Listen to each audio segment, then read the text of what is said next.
শাহজাহান মমতাজের সালাম নিয়ে হাসি খুশিভাবে প্রবেশ করলাম বাংলাদেশের নারায়ণগঞ্জ জেলায় অবস্থিত বাংলার তাজমহলে।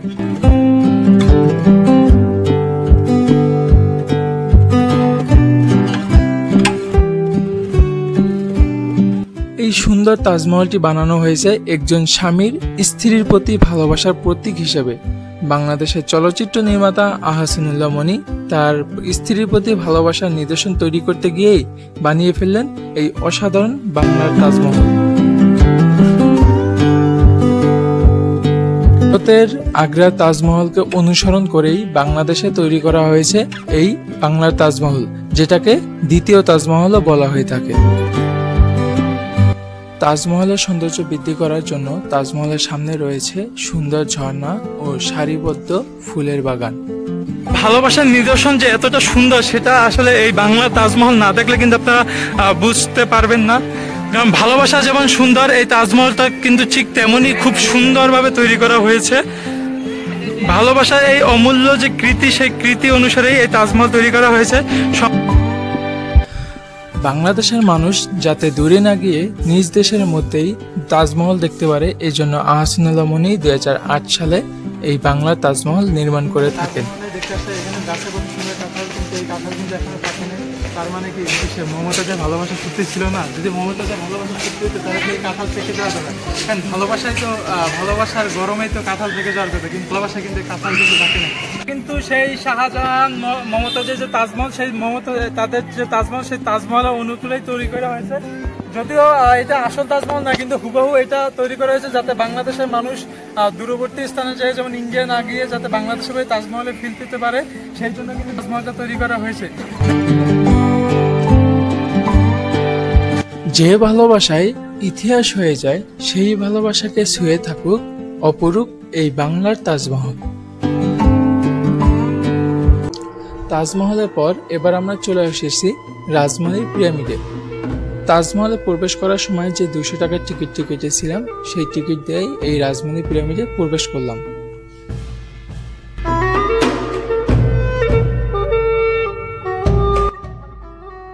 মিশরের পিরামিডকে অনুসরণ করেই তৈরি করা হয়েছে এই বাংলার রাজমহলের পিরামিড।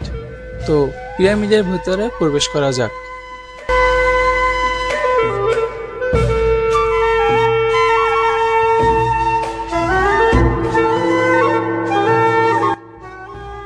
পিরামিডের ভিতরে ঢুকেই শুরুতেই দেখতে পেলাম রাজা রানীদের মমি।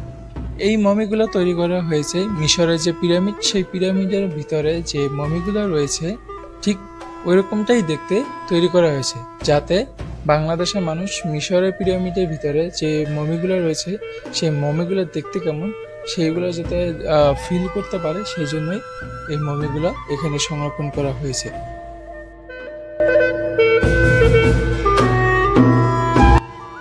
একটু সামনে যেতেই দেখতে পেলাম এখানে রয়েছে রাজা বাদশাদের পোশাক, অলংকার ও নানা জিনিসপত্র।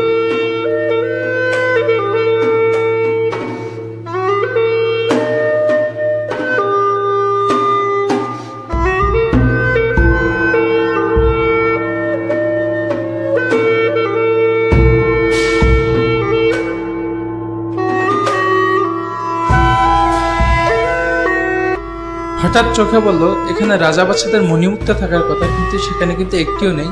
জানি না এগুলো কে নিয়ে গেছে। তো অবশেষে আমরা পিরামিড থেকে বের হয়ে গেলাম। ও ভাই রে ভাই, গাইস, মমতাজের জন্য শাহজাহান কি বানিয়েছিল? একটা ছোট্ট একটা তাজমহল, কিন্তু আমি কিন্তু সেই তাজমহল বানিয়ে নাই। আমি দেখছেন কত সুন্দর বড় একটা পিরামিড বানিয়েছি। আসলে আমার ভালোবাসা এতটাই বেশি, এতটাই খাঁটি যে আমি এরকম বিশাল একটা পিরামিড বানিয়েছি। মমতাজ কিন্তু শাহজাহান কিন্তু এত বড় পিরামিড বানাইতে পারে না। আর আমার পিরামিডের যে রহস্য দেখতে পাচ্ছেন, এইখান থেকে আমার পিরামিডের মাথা কিন্তু 3 কোণা একেবারে সুচলো। যেখান থেকে আমার ভালোবাসা ঢুকবে সেখান থেকে কিন্তু ছেদা হয়ে বের হয়ে যাবে অন্য দিক থেকে। তা আমার ভালোবাসার মতো খাঁটি ভালোবাসা কিন্তু গাইস আর নাই। গাইস দেখতে পাচ্ছেন গানের সাথে সাথে নাচ।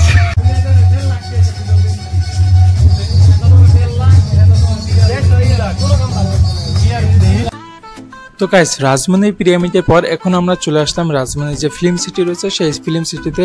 তো দেখতেই পাচ্ছেন অনেক পুরাতন মডেলের যে গাড়িগুলো রয়েছে, সেই গাড়িগুলো এখানে খুব সুন্দরভাবে সাজিয়ে রাখা হয়েছে।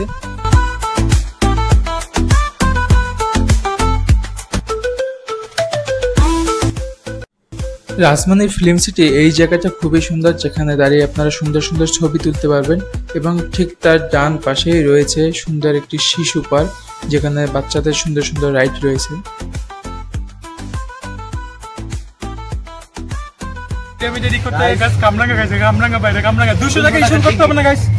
যেহেতু 200 টাকা দিয়ে এন্ট্রি ফি নিয়েছি আমরা, সেহেতু এই গাছের ফলের খাওয়ার অধিকারও কিন্তু আমাদের আছে। এত সাপকে বুঝে না। ইয়া হাবিবি পার্কের ভিতর এই চাচার হাসির রিয়াকশনটা কিন্তু সেই ছিল, এক কথায় সেই। পাখির মেলা রয়েছে, পাখির মেলায় কিন্তু হাতে আপনি পাখি নিয়ে খেলা করতে পারবেন। এই টিকিট মূল্য হয়েছে 20 টাকা। মুক্তিযুদ্ধের সময় যে কামান ইউজ করা হয়েছিল তার একটি নিদর্শন এখানে রাখা হয়েছে এবং ঠিক তার উপরে একটি মুক্তিযুদ্ধের যে রাইফেল, সেই রাইফেলের নিদর্শনও কিন্তু রয়েছে। এখন আমরা চলে যাচ্ছি ক্ষুদিরামের যে ফাঁসির মঞ্চ, সেই বিদ্রোহী যে ক্ষুদিরাম ছিল তার যে ফাঁসি হয়েছিল, সেই ফাঁসির নিদর্শন অনুসারে এখানে তার একটা ফাঁসির মঞ্চ তৈরি করা হয়েছিল। 18 বছর বয়সে দেশের জন্য ফাঁসির দড়ি গলায় নিয়েছিল ক্ষুদিরাম, যে কিনা ব্রিটিশ শাসনের বিরুদ্ধে প্রতিবাদ করতে গিয়ে ফাঁসির আদেশ পেয়েছিলেন। আর ঠিক এরকম একটা মঞ্চের মধ্যেই সেই বিদ্রোহী ক্ষুদিরামকে ফাঁসি দিয়েছিলেন ব্রিটিশ সৈন্যরা। ক্ষুদিরামকে কিভাবে ফাঁসি দেওয়া হয়েছিল তার একটি নিদর্শন হিসাবেই এখানে ক্ষুদিরামের যে ফাঁসির মঞ্চটি তৈরি করা হয়েছে, যাতে সাধারণ মানুষ দেখতে পারে যে এটি কেমন ছিল। তো গাইস, এখানেও দেখতে পাচ্ছেন সুন্দর সুন্দর পুরনো গাড়ি রয়েছে, তার ঠিক সামনেই রয়েছে লাভ জোন, অর্থাৎ এই যে ক্ষুদিরামের ফাঁসির মতো সামনেই রয়েছিল লাভ জোন, সেই লাভ জোনে কিন্তু সবাই বসে রয়েছে, কাপড়রা বসে রয়েছে, সবাই সবাই প্রিয় মানুষের সাথে কিন্তু বসে রয়েছে। এটা হলো সেই লাভ জোন। সেই জেলখানা, এটা কি 14 শিখের জেলখানা না কত শিখের জেলখানা আমি জানি না, কিন্তু দেখতে পাচ্ছেন এই যে আমরা যে বাংলা সিনেমায় দেখি যে জেল ভেঙে বের হয়ে যায়, দেখতে পাচ্ছেন এই যে এভাবেই কিন্তু ভেঙে বের হয়ে যায়। এই শিক কিন্তু সেই শিক না, এই শিক কিন্তু প্লাস্টিকের শিক। গাইস क्या सीन है, वाह क्या सीन है।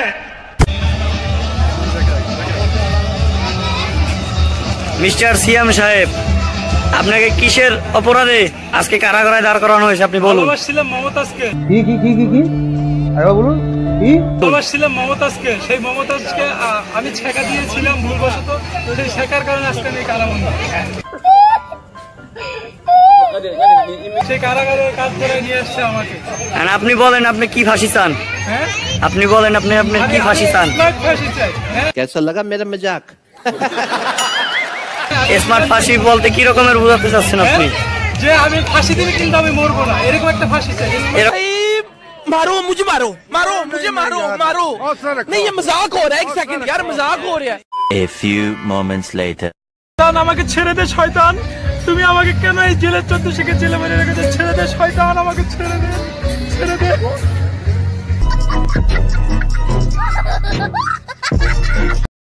তো গাইস, একটু দুষ্টুমি করার পর এখন আমি আপনাদেরকে এমন একটি জায়গা দেখাবো যে জায়গাটি দেখতে আপনি সত্যিই চমকে যাবেন।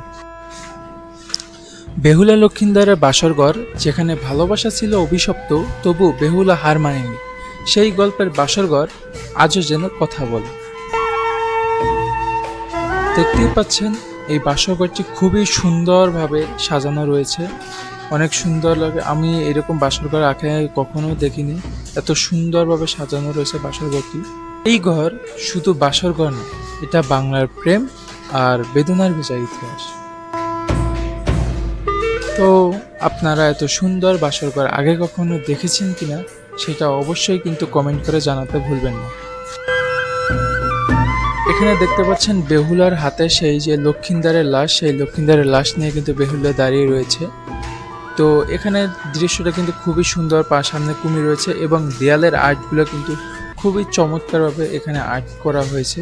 তো এই জায়গাটা আমার কাছে খুব ভালো লেগেছে, যে এরকম একটা পরিবেশ একদম হুবহু বাংলা সিনেমায় যেভাবে দেখতাম বেহুলা যেভাবে তার লক্ষিন্দরের লাশ নিয়ে দাঁড়িয়ে থাকতো, ঠিক সেরকমভাবেই কিন্তু এখানে তৈরি করা হয়েছে।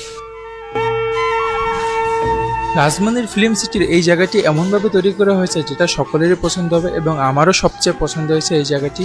এখানে এই গ্রামটি হলো আধুনিক একটি গ্রাম, যেখানে রয়েছে একটি মুসলমান বাড়ি, একটি হিন্দু বাড়ি, একটি বৌদ্ধ বাড়ি এবং খ্রিস্টান বাড়ি রয়েছে।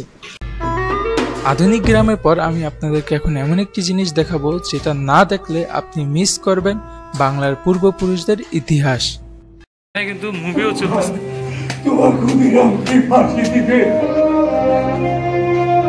সেই ক্ষুদিরামকে যে ফাঁসি দিবে, সেই ফাঁসির যে মুভি, ক্ষুদিরামকে ফাঁসি দেওয়ার যে মুভি, সেই মুভি কিন্তু এখানে চলতেছে, দেখতে পাচ্ছেন। এটা কিন্তু সেই সিনেমা।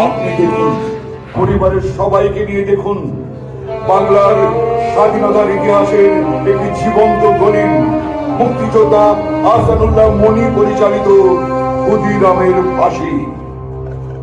দেখতে পাচ্ছেন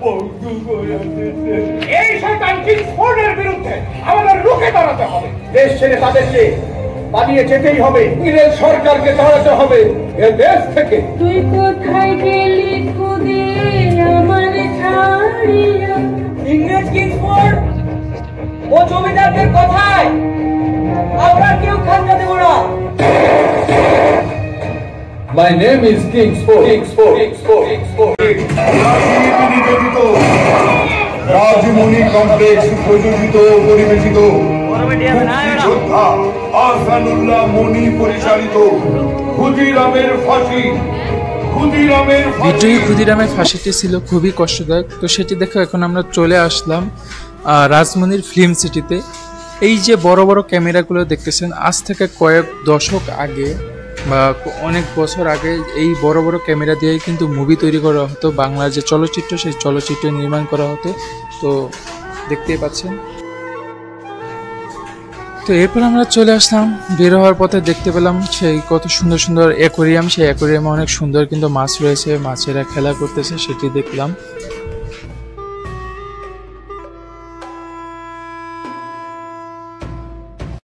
বাংলার তাজমহল আসতে হলে আপনাকে ঢাকার গুলিস্তান থেকে মদনপুর যেতে হবে। সেই মদনপুর থেকে 20 টাকা অটোরিকশা ভাড়া দিয়ে বা সিএনজি ভাড়া দিয়ে আপনাকে যেতে হবে বস্তর।